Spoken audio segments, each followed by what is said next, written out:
డబ్బులు ఎవరికి ఊరికే రావు అని ఇక నగల షాప్ అయిన పబ్లిసిటీ చేసినట్టు జాబులు ఎవరికి ఊరికే రావు అనే వాళ్ళన్న ప్రచారం చేస్తే మంచిగుండు వల్ల కష్టపడి చదువుతానో క్వాలిఫికేషన్ ఉంటేనో జాబులు వస్తాయి కానీ అడ్డదారిలో లంచాలిచ్చి కొలువులు కొనాలని చూస్తే ఎట్లా చెప్పుర్రి అట్లా ఆశపడేటోళ్ళు ఉన్నంతకాలం గిట్లా నమ్మిచ్చి మోసం చేసేటోళ్ళు కూడా తయారైతేనే ఉంటారు పక్క. పోలీస్ టౌన్లో నిలబడ్డకి గుండు బాస్ను చూస్తున్నారా? అన్న పేరు మట్టే దేవేందర్ అట. అన్నయ్య ఎందుకు గుండు కొరికిచ్చిండో తెలియదు కానీ 14 మంది తాన 18 లక్షల రూపాయల దాకా నున్నగా కొరిగిండట.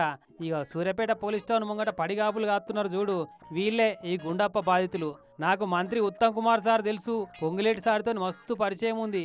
ఇప్పుడే మినిస్టర్లతో మీటింగ్ ఉంటే పోయొచ్చిన అని వాట్సాప్లో స్టేటస్లు ఫోటోలు చూపెట్టుకుంటా బిల్డప్ కొట్టి మెడికల్ కాలేజీల కాంట్రాక్ట్ అవుట్సోర్సింగ్ పోస్టులు ఖాళీ ఉన్నాయి, అంతా మన చేతుల పనే చేస్తారా అని అడిగిండట.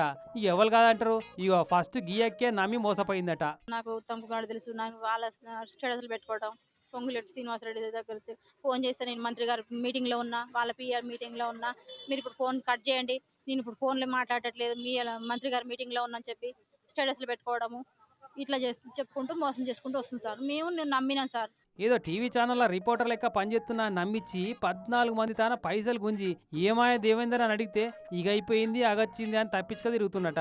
మెడికల్ కాలేజీల మంది నిండురు, కాలేజీ కూడా షురువైందట. కానీ ఈ మోతేవారి మాత్రం తప్పించుకొని తిరుగుతున్నట. ఇక ఇట్లా కాదని అంతా కూడా ఊరికి పోయి గట్టిగా అడిగితే బాండ్ కాగితం రాసిచ్చిందట. సరే అని 6 నెలలు ఆగి ఫోన్ చేస్తే నా తన పైసలు లేవు, ఏం చేసుకుంటారో చేసుకోమంటున్నట.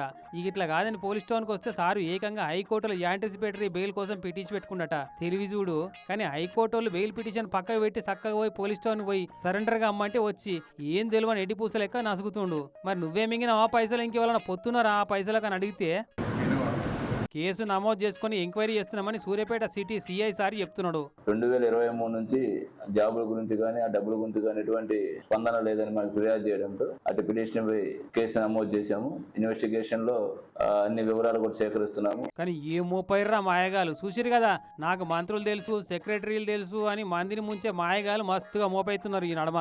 నమ్మి వాళ్ళ చేతుల పైసలు పోసినాక బొబ్బ పెడితే ఏం ఫాయిదా ఉండదు, పైలం జరా.